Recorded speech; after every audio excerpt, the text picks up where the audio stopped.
menyaksikan itu. Saya tidak suka kalau Pontianak dikaitkan, dinisbahkan kepada hantu Pontianak. Pontianak memang sangat dekat dengan kuntilanak Jawa, oke. Tapi jangan samakan Pontianak itu dengan hantu. Jangan identifikasikan bahwa Pontianak itu sama dengan hantu, bukan. Pohon atau kuntian, itu tidak berlogika. Pohon atau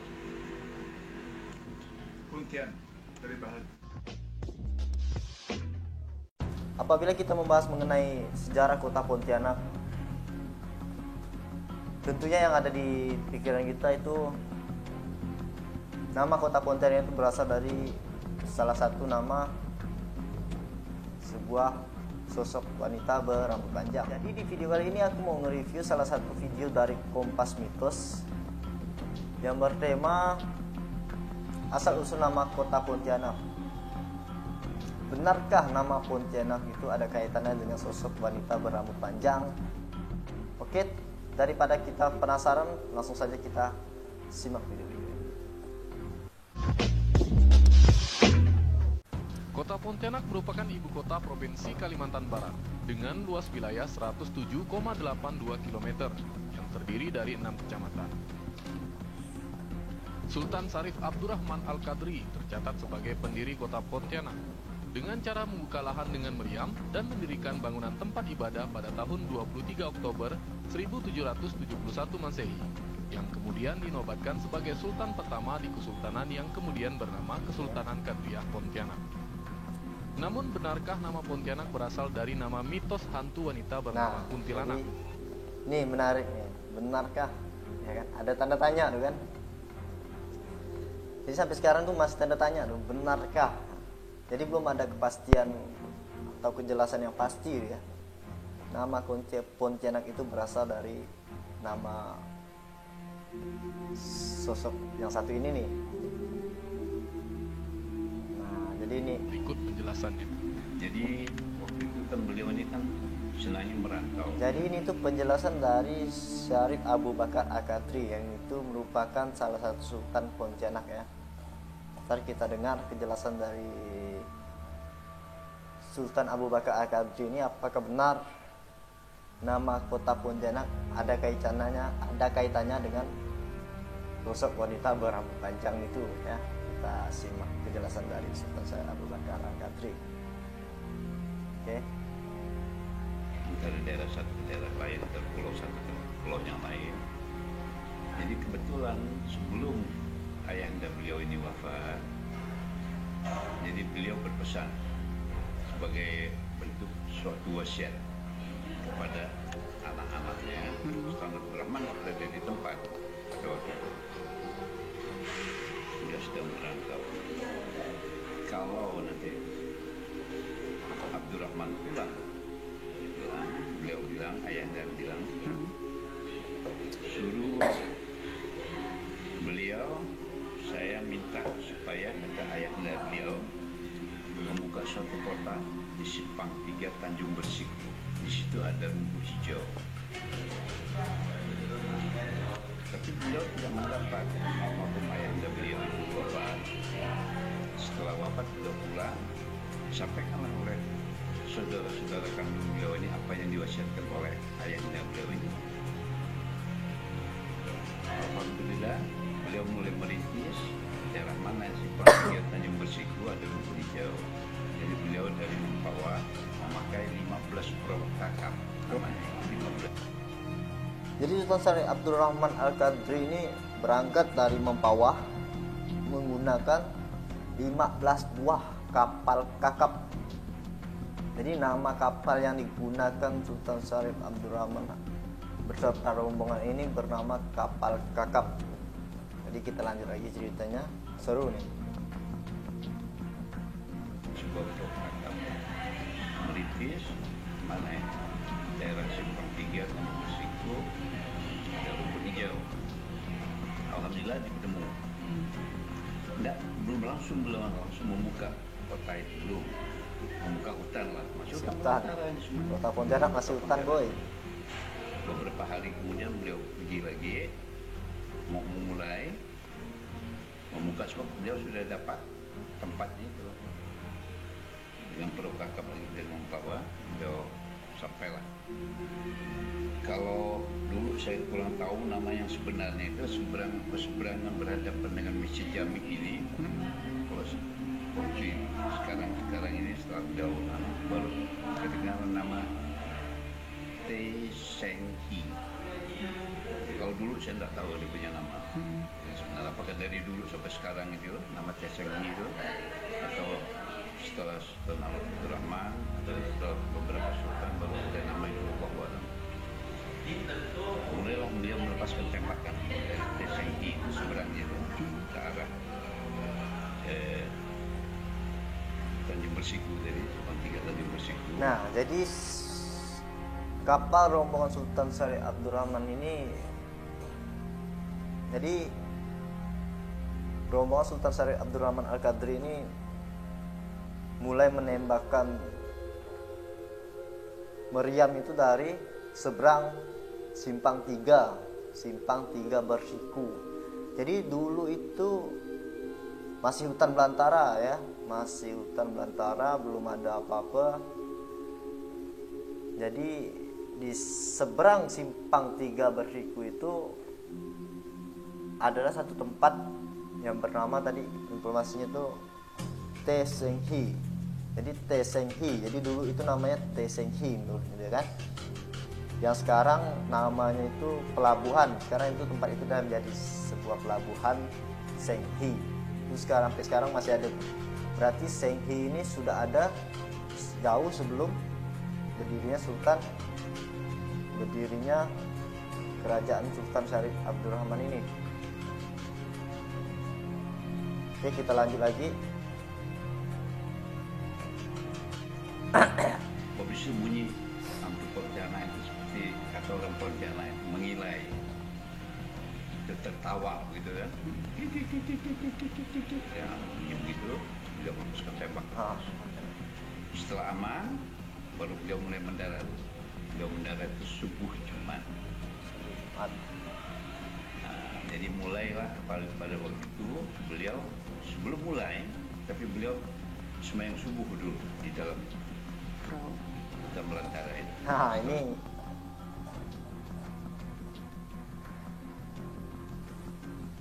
jadi sebelum adanya aktivitas pembukaan lahan, ya kan?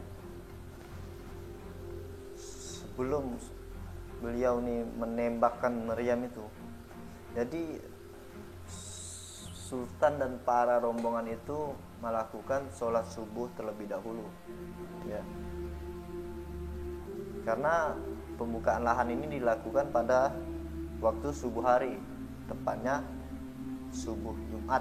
Jadi menurut informasi dari Sultan Syarif Abu Bakar ini ya. Ntar kita lanjut lagi.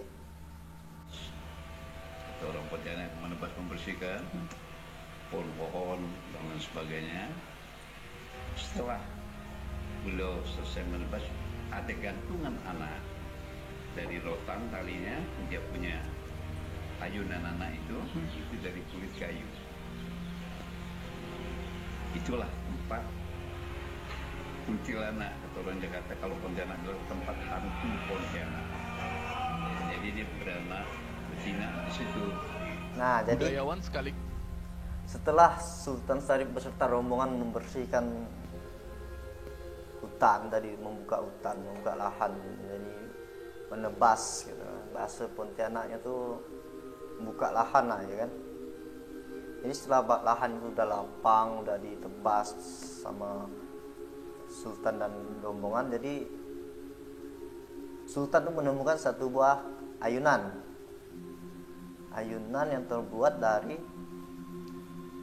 rotan dan kulit kayu. Jadi talinya itu dari rotan, kemudian dudukan itu terbuat dari kulit kayu. Jadi menurut pendapat ini, disitulah tempat sosok perempuan berambut panjang tersebut, ya kan, yang kalau istilahnya dikenal itu dari orang Jakarta itu kuntilanak, ya kan? Merinding. Di situ tempat dia beranak pinak.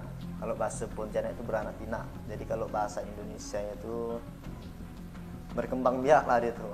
Disitulah dia beranak, melahirkan. Disitulah tempat dia tuh.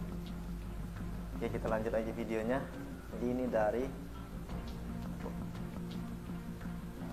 Gus wartawan senior Kalimantan Barat, Halim R. menjelaskan, nama Pontianak kemungkinan berasal dari sebuah pohon dan tumbuhan. Ia juga membantah keras jika nama Pontianak diambil dari nama hantu. Mungkin hanya Nah, jadi seorang wartawan senior dan juga budayawan dari Kalimantan Barat ini membantah keras ya, kalau nama kota Pontianak itu dikait-kaitkan dengan sosok perempuan berambut panjang tersebut dan juga dikait-kaitkan dengan nama hantu. Seperti apa kejelasan dari wartawan senior dan juga budayawan dari Kalimantan Barat ini, sehingga dia membantah keras apabila nama kota Pontianak itu dikait-kaitkan dengan nama hantu. Ya, lanjut aja kita videonya. Ini menarik nih, sudah masuk ke topik yang inti sih sebenarnya. Ini yang paling seru nih. Nah, kotak merah tempat pemujaan itu sudah ada di sini di Pelabuhan Sengki dan semacamnya itu tempat pelupaannya, usianya tanggalnya itu tahunnya itu 1673 Masehi, tempat pedupaan. Kemudian dari Sengki dipindahkan ke Kapuas Indah, kini menjadi Wihara Bodhisattva Karaniameta, atau dikenal dengan kelenteng Sa Sengkeng. Lenteng juga. 3 ya Pak. Ya, apa? Kelenteng 3. Ya.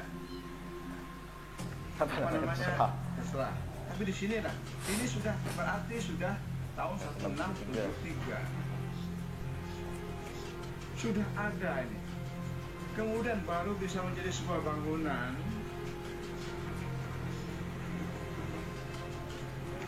Berarti orang Tionghoa, orang-orang Cina sudah mendirikan tempat pemujaan di Muara Sungai Landak ini.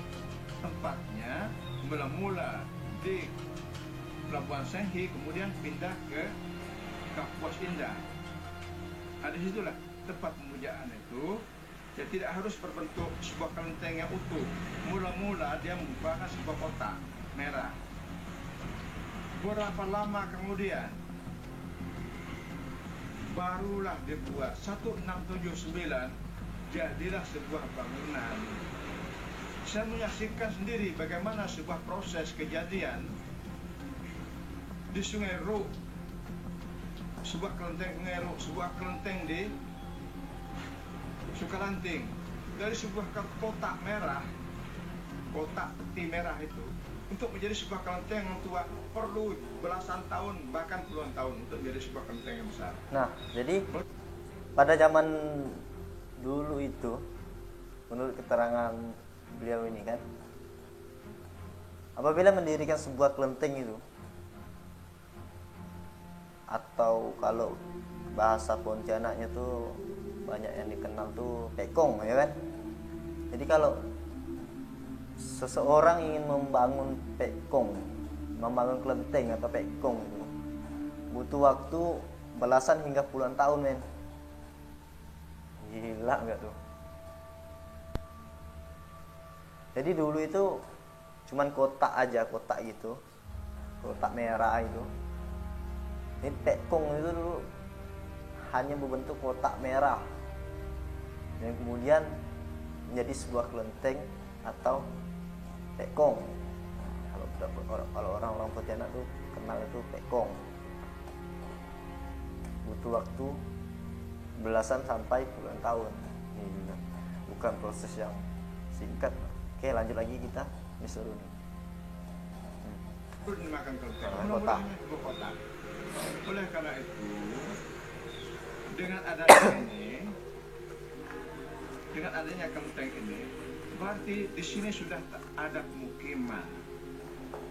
Sudah ada pemukiman. Dan setiap pemukiman pasti ada nama. Tempat yang tidak dimukimi orang pun ada namanya.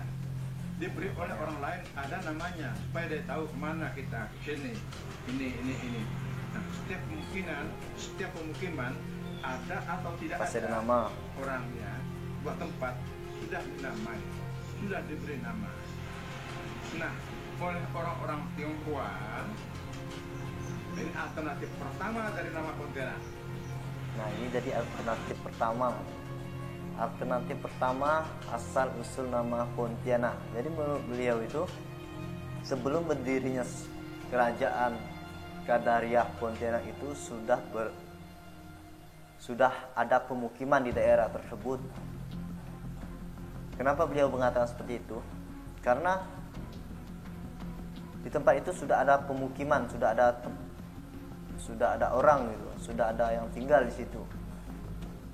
Jadi dulu itu bukti sejarahnya itu adanya sebuah kelenteng yang dibangun sebelum berdirinya kerajaan Sultan Qadariyah atau Sultan Pontianak.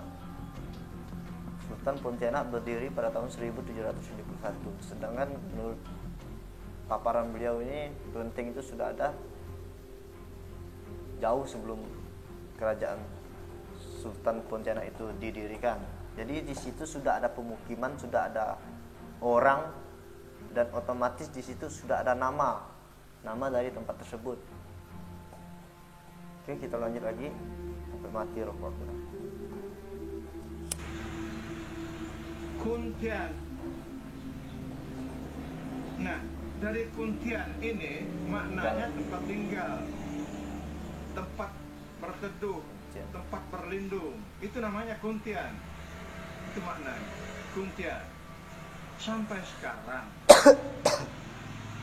koran di Jakarta yang berbahasa Mandarin menyebut Pontianak ini dengan nama Kuntian. Sampai sekarang di Pontianak ini ada namanya koran yang namanya Kuntian Ribau. Itu artinya koran Pontianak yang berbahasa Mandarin. Yang orang-orang Tionghoa masa lalu, masa sekarang juga masih tetap dengan Kuntian. Nah, dalam percakapan sehari-hari, dalam perhubungan mereka dengan penduduk pribumi ini, mau kemana? Ditanya. Kuntiana. Huruf A di akhir kata dalam bahasa tempat memang tidak ada artinya. Tapi itu sering dipakai oleh mereka. Misalnya kalau hujan, mereka bilang Lok suyo. Oh, tidak ada artinya. Jano. Kalau ditanya, ada duit? Boluyo. Tak ada duit. Oh, itu tidak ada artinya. Boluyo itu tidak ada duit. Begitu juga dengan Kuntian. Kuntiana. Mau kemana? Kuntiana. Dari sinilah antara pribumi dengan orang Tionghoa terjadilah sebuah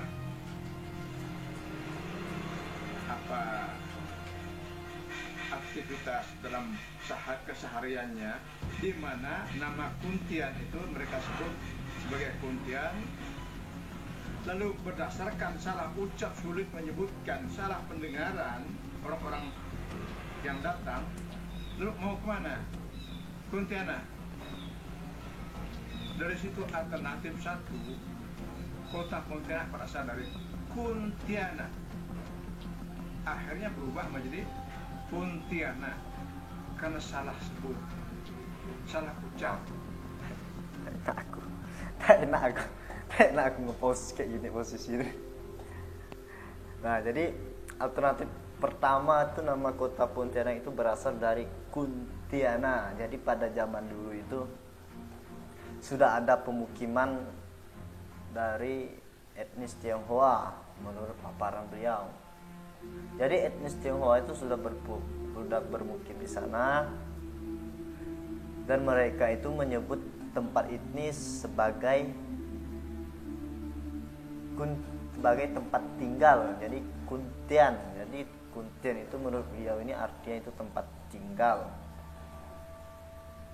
Jadi apabila tadi dijelaskan kan, tadi sudah dikasih paham sama dia. Jadi kalau misalkan pada zaman dulu itu ketika ada orang bertanya gitu kan, mau kemana kau nih, nah, itu kan bahasa Pontianak itu, mau ke Kuntiana. Karena kenapa ada A nya di belakang tadi sudah dijelaskan, karena mereka itu sering menyebut kata A dan O di belakang kata tersebut. Kosakata itu ada kata tambahan yang sebenarnya tidak ada artinya, seperti A dan O. Itu tadi Kuntiana, lo seyo,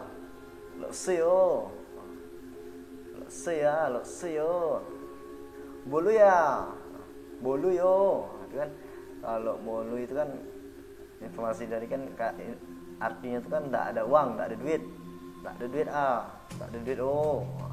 A dengan O itu tidak ada artinya. Cuman mungkin pada zaman masa itu ada miskomunikasi atau salah pendengaran, bisa juga kata yang sulit diucapkan, jadi timbullah asumsi atau dibulatkan orang itu mau ke Kuntiana. Kuntiana, jadi disimpulkan Kuntiana.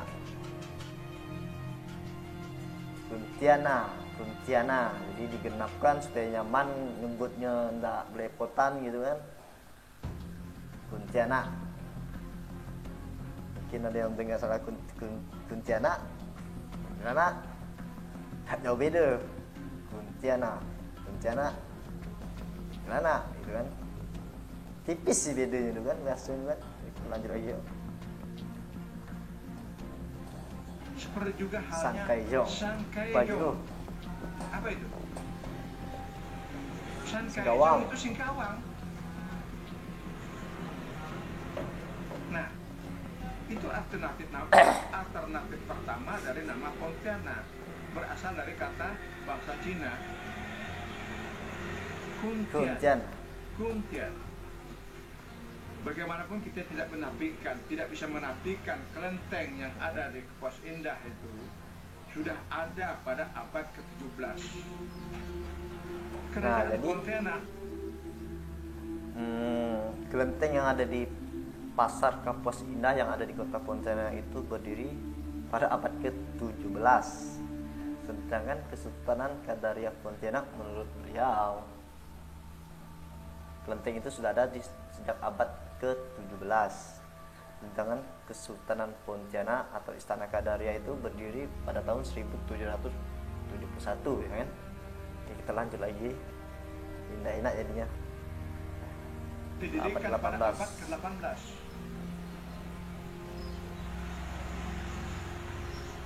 Dan saya sama sekali bukan ingin mengecilkan makna Kesultanan Pontianak. Saya menjunjung tinggi marwah kerajaan Pontianak, Kesultanan Pontianak. Sultan Abdul Rahman itu seorang pelaut, seorang saudagar, seorang panglima perang, seorang alim ulama. Bagaimana dia anak seorang habib penyebar agama? Apakah beliau tidak tahu agama? Tahu agama. Beliau berdagang sejak umur 18, 17 beliau sudah ikut berdagang ke Boktimatan, sudah ikut berdagang ke daerah Sumatera sana, ke kerajaan di Riau dan segala macamnya, sudah ikut berlayar. Dan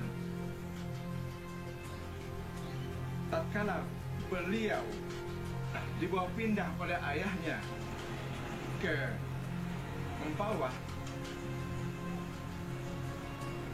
beliau sudah dewasa dan dikawinkan dengan Putri Cendramidi. Beliau ini seorang pedagang.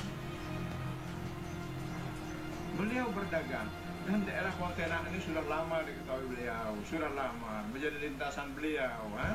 Beliau berdagang berlayar sampai ke Banjarmasin, kerjaan pasir dan segala macamnya di selatan Kalimantan.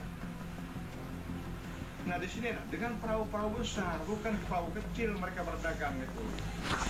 Beliau berdagang dengan kapal-kapal meriam. Bayangkan saja kalau 12 meriam ada di kapal itu. Kapal beliau itu bernama Tiang Sambung. Tiang layar bersambung.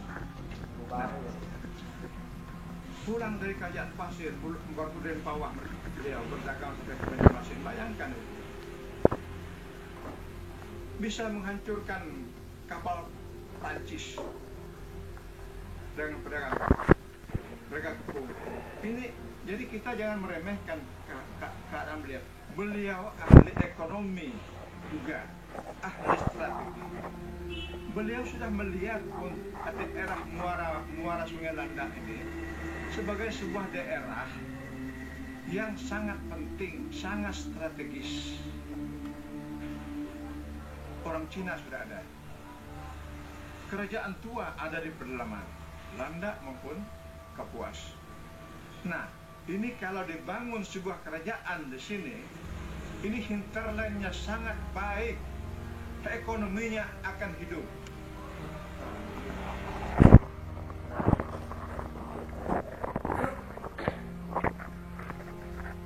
Sebelum Sultan Syarif Abdul Rahman mendirikan kerajaan di lokasi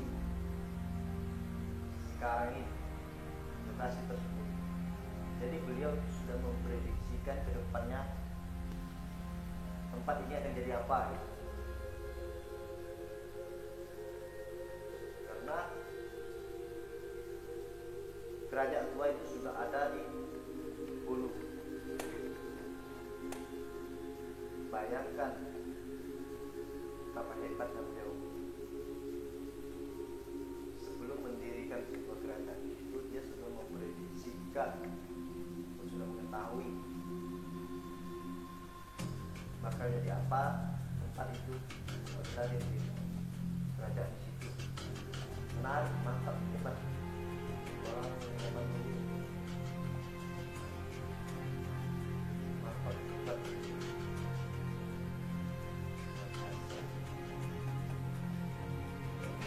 Nah, beliau ahli strategi, ahli ekonomi, saudagar, ahli perang juga.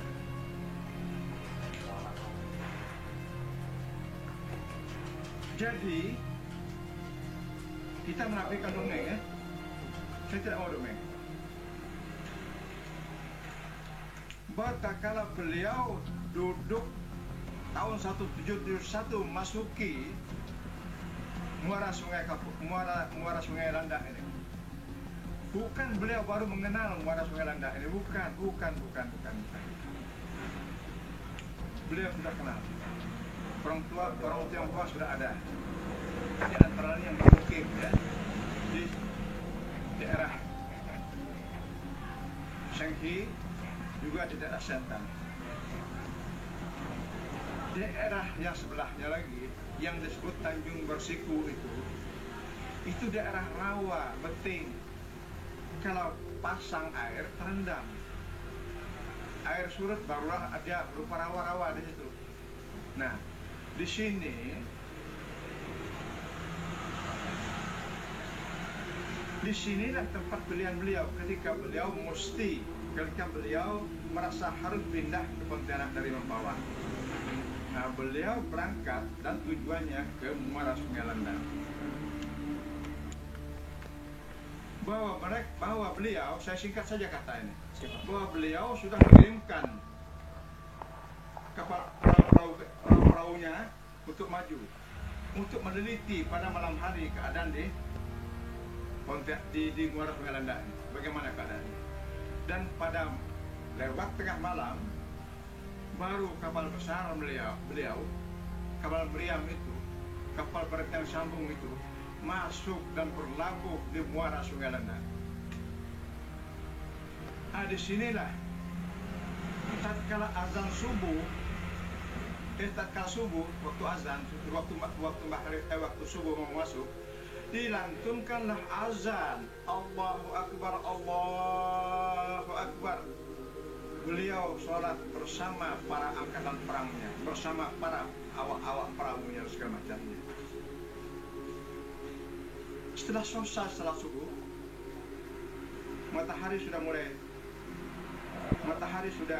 mulai timbul. Ditembakkanlah meriam ke Tanjung Bersiku ini, ke rawa-rawa itu. Ditembakkanlah meriam begitu. Ditembak. Berapa banyak meriam yang ditembakkan?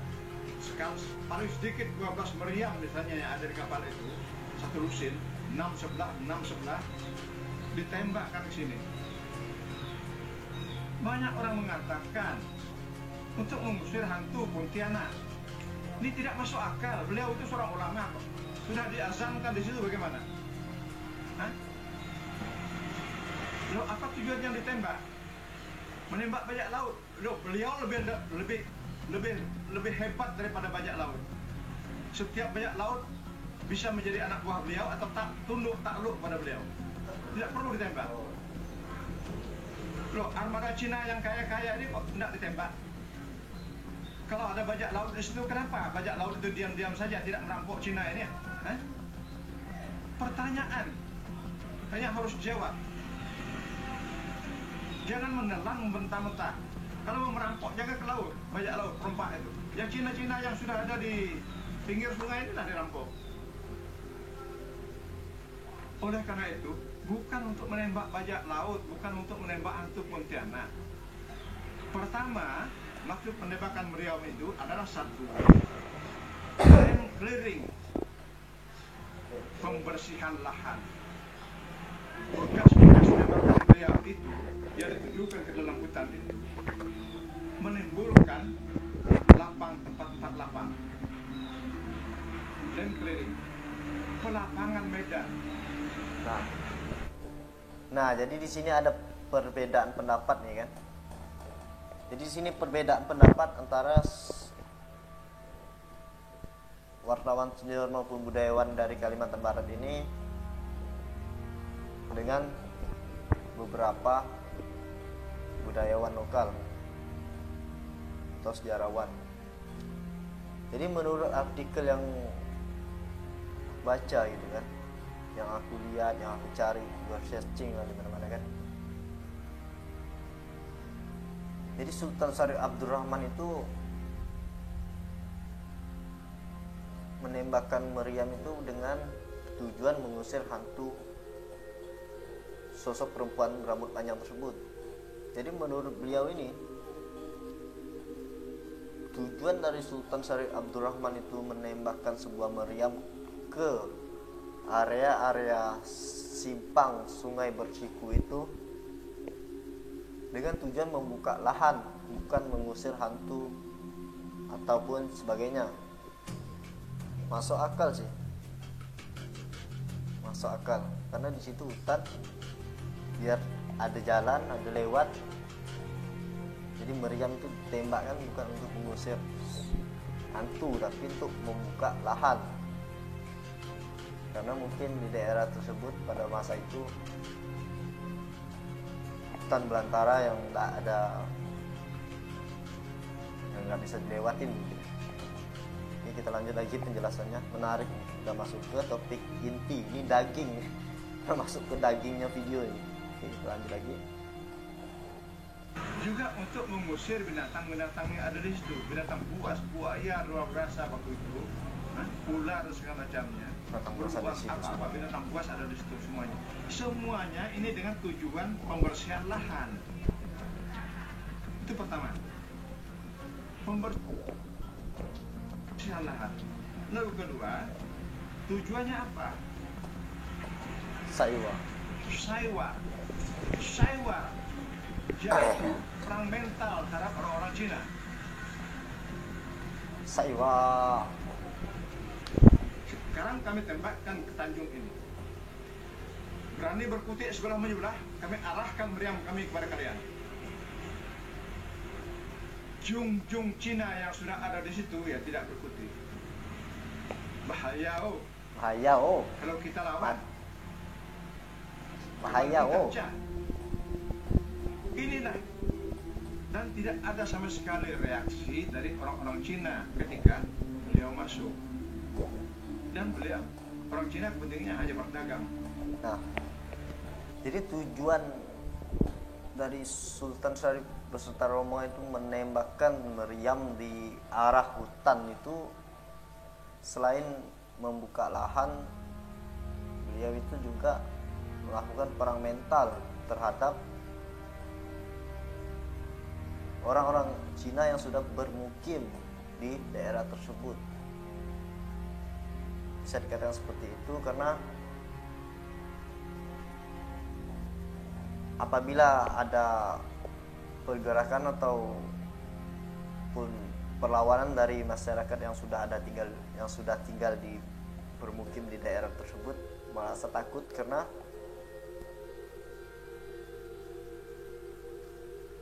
meriamnya itu, kapalnya itu penuh dengan meriam, gila, 12 meriam, kanan 6, kiri 6. Kalau ditembakkan ke kapal kita mati oh. Oke, lanjut lagi. Mati oh. Oleh karena itu, setelah siang hari matahari terbit segala macamnya, barulah diterjun setelah land clearing, setelah ditembakkan ini, setelah agak lapang, pohon-pohon sudah agak lapang di situ, barulah diturunkan laskar untuk membersihkan, menebas segala macamnya, untuk kemudian membangun Masjid Jami Sultan Abdul Rahman. Jadi tidak ada dongeng di situ, rasional. Nah itu.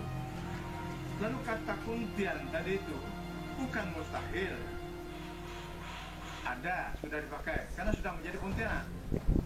Salah ucap, karena sebelum beliau ini masuk sini, kuntian itu sudah diucapkan oleh orang Dayak, orang Melayu yang datang dari dulu itu. Kuntianak. Mana? Kuntianak. Pendengaran Melayu, penderangan orang Dayak. Kuntianak lah itu. Kuntianak lah itu.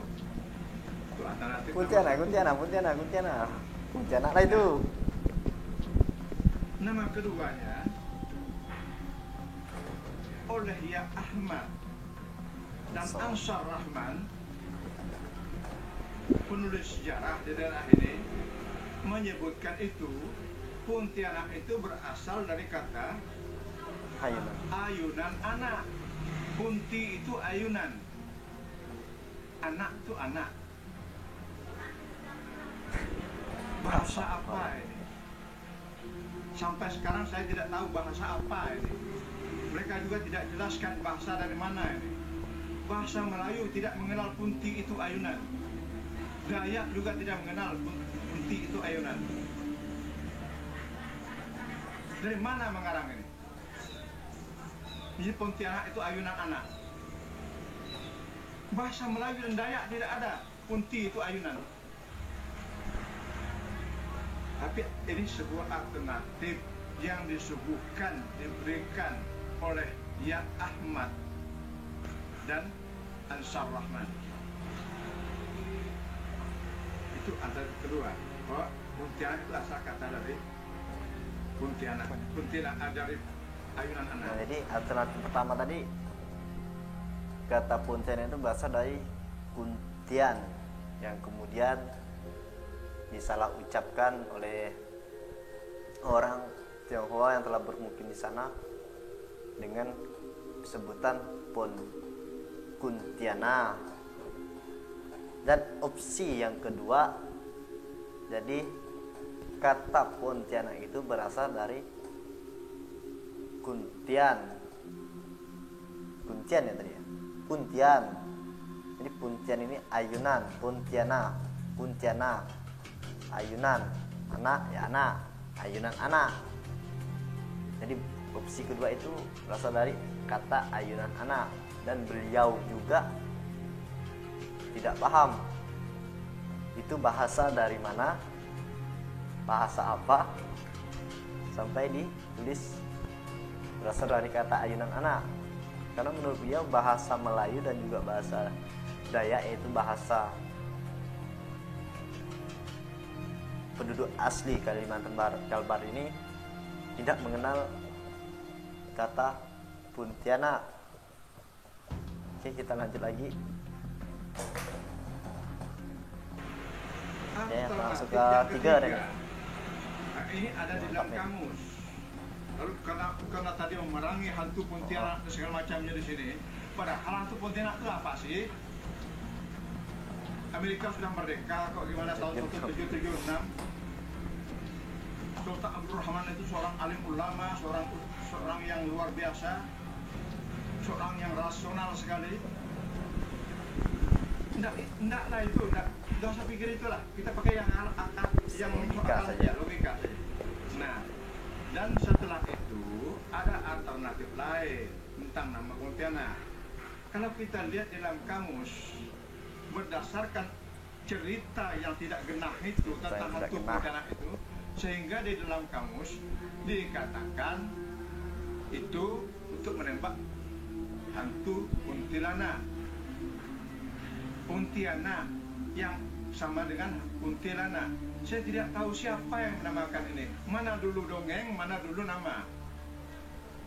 Kalau Jawa ya oke, kuntilanak.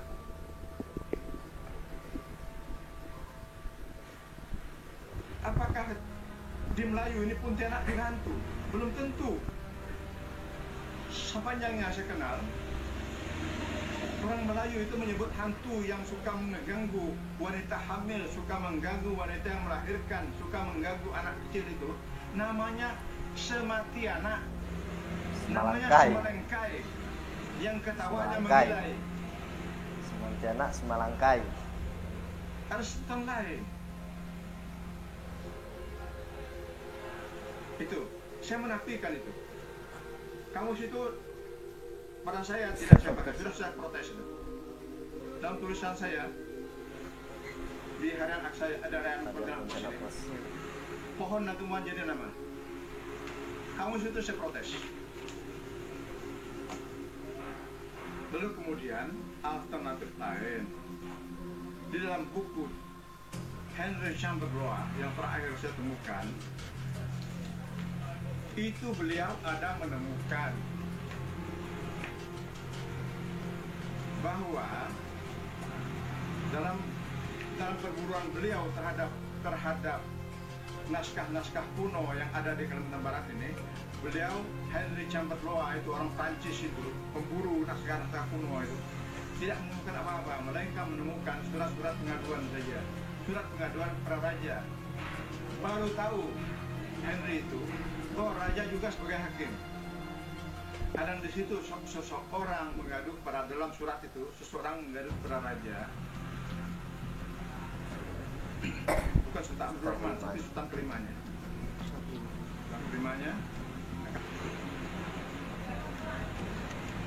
Lalu sebuah alternatif lain, asal nama Pontianak. Lalu kalau kita menoleh kepada buku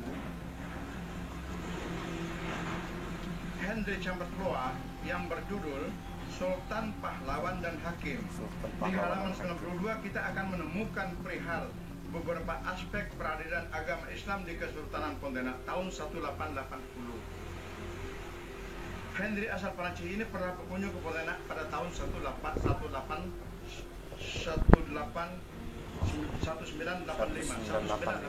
Pernah berkunjung. Belum lahir aku. Jauh belum lahir. Dari dokumen dari tulisan itu terkuat bahwa Prasultan menyangkut 3 hal pokok, yaitu Sultan, Pahlawan, dan Hakim. Lalu dalam salah satu surat pengaduan yang dikirim oleh Husain bin Abdul Rahman Al-Idrus kepada Sultan Pontianak yang kelima, Syarif Yusuf bin Syarif Hamid Al-Qadri, yang bertahta tahun 1872 1895 Masehi. 1872 1895 Masehi. Aku belum lahir. Kita udah lahir belum?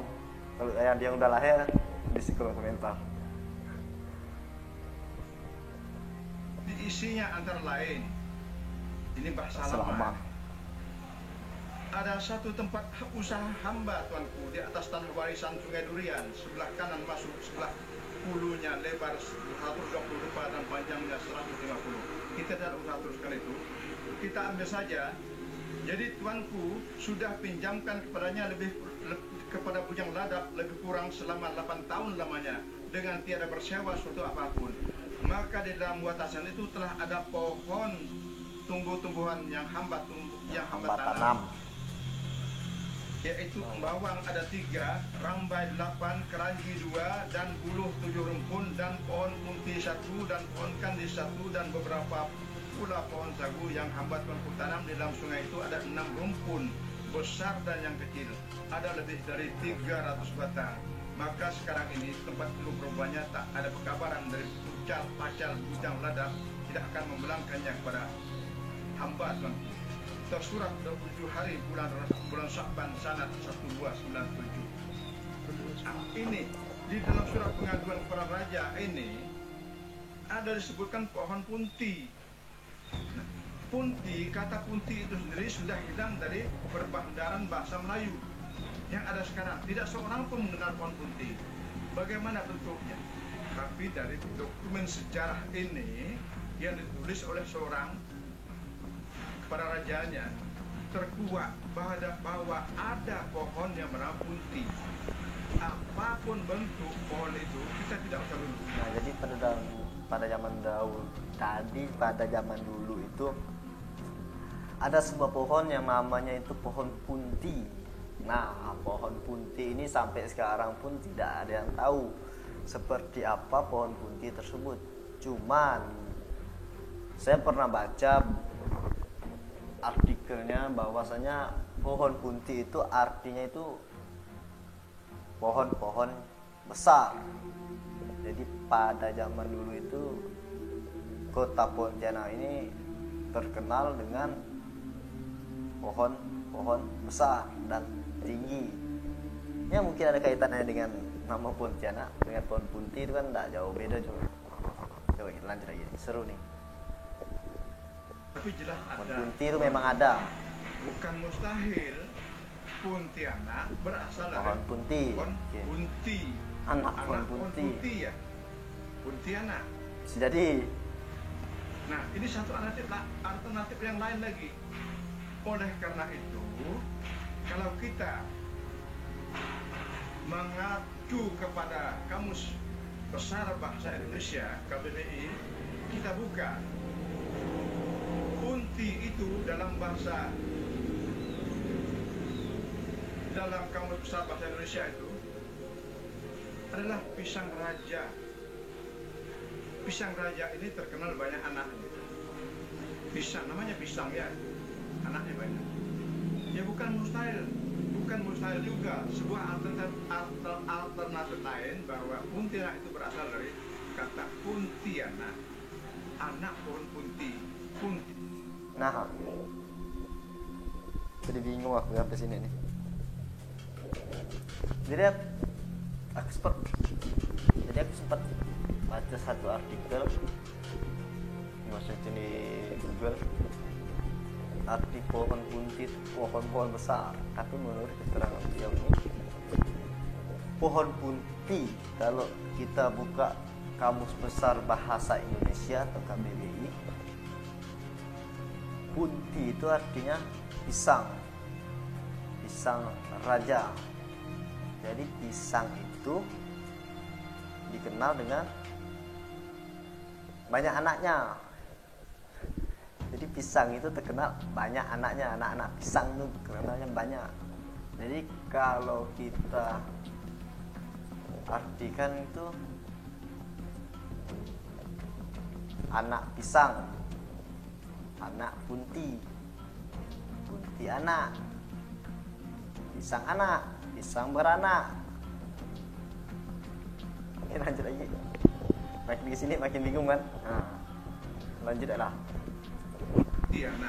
Punti yang beranak-anak. Pisang raja. Pisang raja. Artinya pisang raja, bukan pohon pisang. Oleh karena itu, kalau itu yang kita pakai, jalur itu yang kita pakai, maka jalur yang ada pada Kamus Bahasa Indonesia itu, yang KBBI juga membuatnya, Pontianak itu hantu perempuan yang suka mengganggu orang hamil, orang melahirkan dan segala Itu macam. gugur. Itu gugur. Oh, Itu cerita yang tidak benar tuh. Mengikut alur cerita yang tidak benar. Mungkin yang agak benar ya Puntian. Kemudian Pontianak ini tadi, mereka pohon punti, itu mendekati kebenaran. Oleh karena itu, saya pikir dalam hal ini ya kita banyak pilihan, dan tapi kita hilangkan cerita hantu itu. Untuk apa kita berhantu-hantu?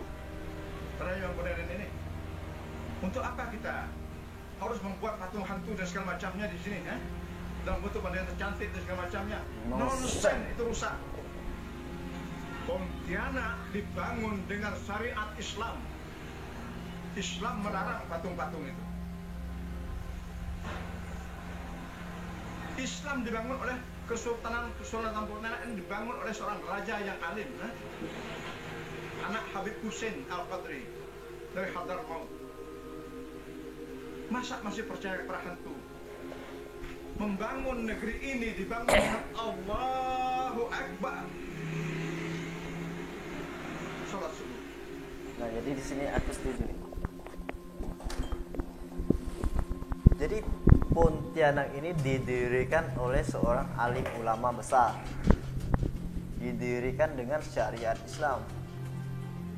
Jadi tidak ada hubungannya dengan hantu-hantu menurut beliau ini. Oke, lanjutlah. Oke, kita lanjut. Seru nih. Masa masih berhantu-hantu? Oleh karena itu, saya menafikan itu. Saya tidak suka kalau Pontianak dikaitkan, dinisbahkan kepada hantu. Pontianak. Pontianak memang sangat dekat dengan kuntilanak Jawa. Oke. Tapi jangan samakan Pontianak itu dengan hantu. Jangan identifikasikan bahwa Pontianak itu sama dengan hantu, bukan. Pohon atau kuntian, itu tidak berlogika. Pohon atau kuntian dari bahasa. Anda sebagai warga kota Pontianak berhak mempercayai beberapa penjelasan tadi. Apakah nama Pontianak berasal dari hantu atau justru nama pohon? Atau sebuah tempat yang sudah dikenal oleh saudagar Cina dengan nama Kuntien? Adit. Oke, mungkin sampai di sini video gue kali ini. Jika ada kritik maupun saran dari sahabat semua, silakan tulis di bawah kolom komentar di bawah video ini. Oke, akhir kata, wassalamualaikum warahmatullahi wabarakatuh. See you the next video.